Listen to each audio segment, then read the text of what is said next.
Eu sou o professor Álvaro Queiroz e estou falando nesta série a respeito das 3 primeiras vilas fundadas no território alagoano, que são também as 3 primeiras paróquias ou freguesias instituídas em solo alagoano. As 3 primeiras vilas e freguesias foram instituídas, foram fundadas ainda no século XVII, no dia 12 de abril de 1636, pelo então governador da capitania de Pernambuco, Matias de Albuquerque, época em que o nosso território integrava a capitania pernambucana. As 3 primeiras vilas foram a Vila do Penedo, do Rio de São Francisco, a Vila do Bom Sucesso, que depois voltou ao seu nome original, de Porto Calvo, e a Vila de Santa Maria Madalena, da Lagoa do Sul, que é hoje Marechal Deodoro. No vídeo anterior, eu falei a respeito da Vila do Penedo. Neste vídeo agora, eu falarei com vocês a respeito da gênese, das origens do segundo núcleo histórico do nosso povoamento, que é Porto Calvo. As origens de Porto Calvo estão relacionadas a uma bandeira.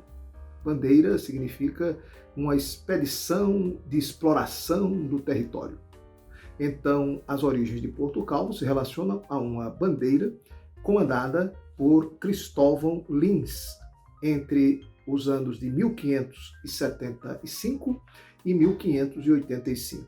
Então, Porto Calvo, a vila do Porto Calvo, nasceu exatamente neste período, entre 1575 e 1585, fundada por este fidalgo Cristóvão Lins, que depois foi também nomeado o primeiro alcaide-mor de Porto Calvo. Esse título de alcaide era o equivalente a um administrador ou a um gestor municipal, uma espécie de prefeito, né, das vilas no período português colonial. Então, Cristóvão Lins, fundador da vila do Porto Calvo, foi também o seu primeiro alcaide, ou seja, o seu primeiro gestor ou prefeito ou administrador político.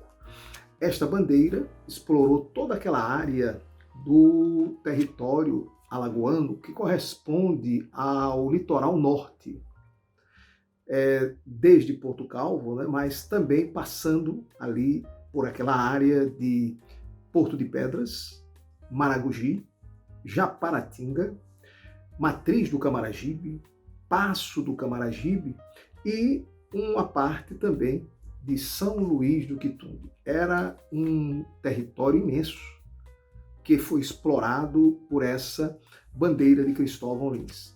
E essa expedição acabou desalojando, expulsando ali daquele território os primitivos habitantes, que eram os povos originários daquela região, chamados de pitiguares ou potiguares, povos indígenas, povos originários, né? Então, os índios potiguares ou pitiguares foram expulsos daquela região. Os que não foram mortos, massacrados, escravizados, foram empurrados para outras áreas mais ao interior do território.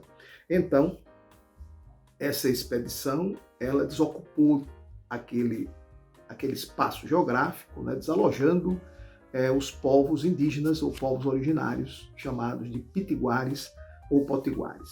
E o donatário de Pernambuco doou aquele espaço geográfico como uma sesmaria para o Cristóvão Lins. Então, Cristóvão Lins acabou se tornando um sesmeiro, né, que recebeu aquele território em forma de sesmaria do donatário da capitania de Pernambuco. E lá ele iniciou o processo de ocupação portuguesa, né, colonial do território.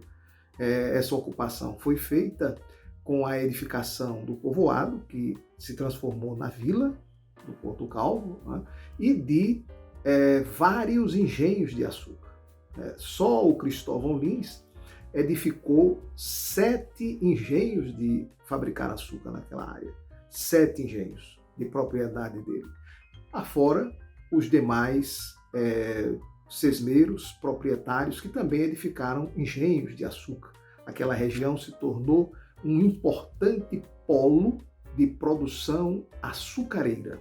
Era a área mais próspera e rica de produção de açúcar na capitania de Pernambuco.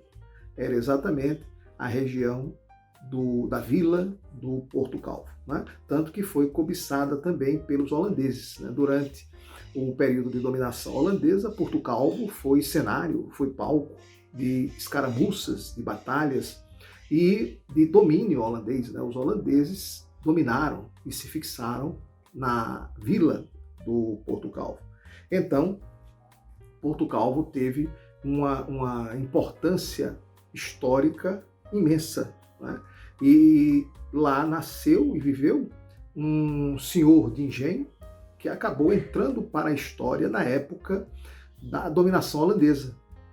Trata-se de Domingos Fernandes Calabar, personagem extremamente controvertida, mas que é parte integrante da nossa história, da história do Brasil, da história do Nordeste e da história das Alagoas.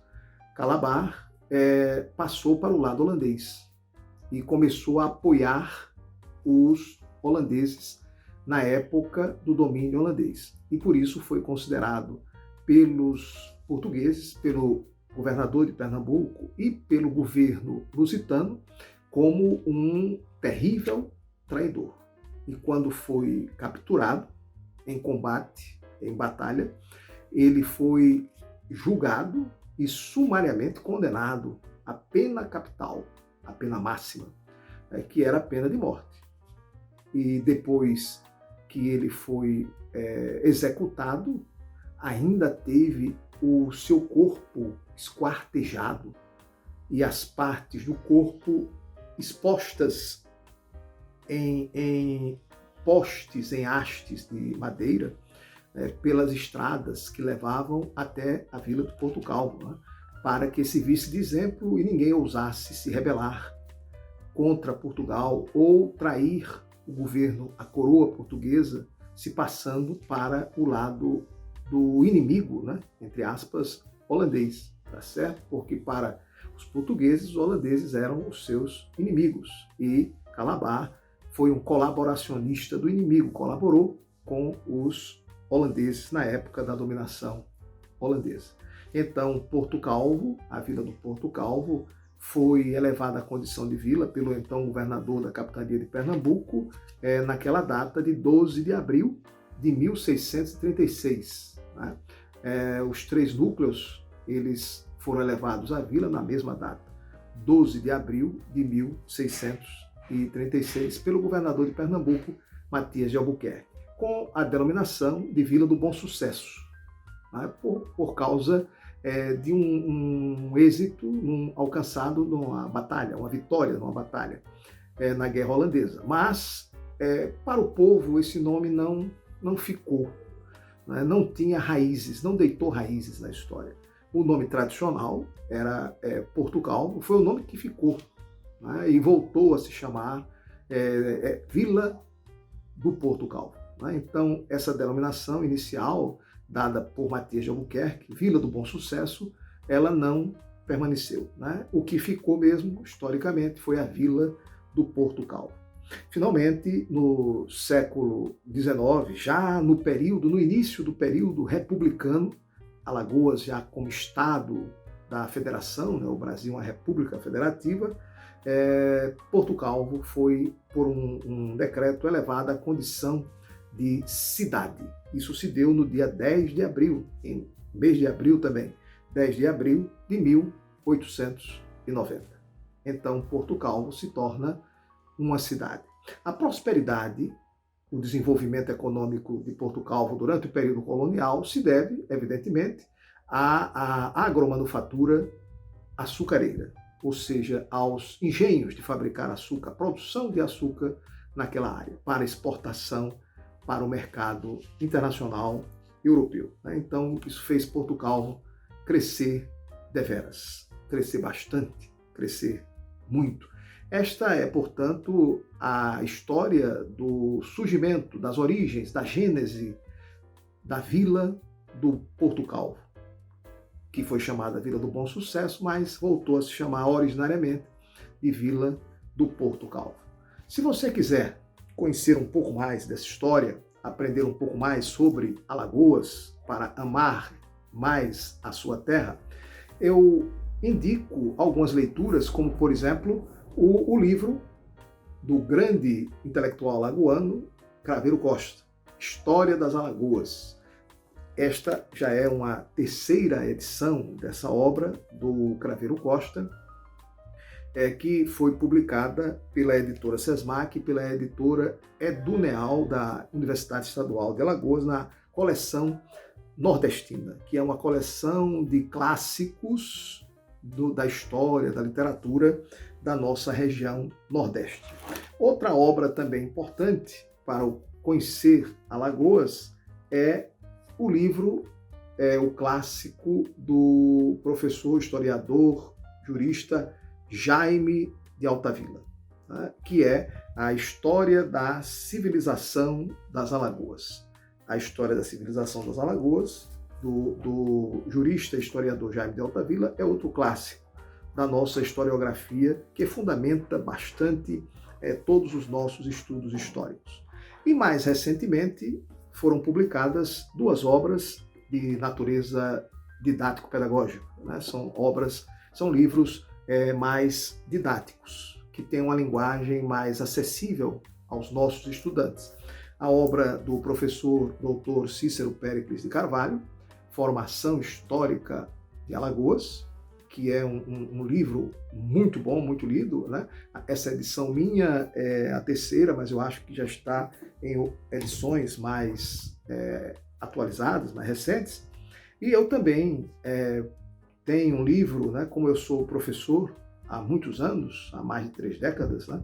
Então eu também produzi um livro de história de Alagoas intitulado Episódios da História das Alagoas, que já está na 4ª edição, porque é um livro adotado, indicado, né? Então sai muito.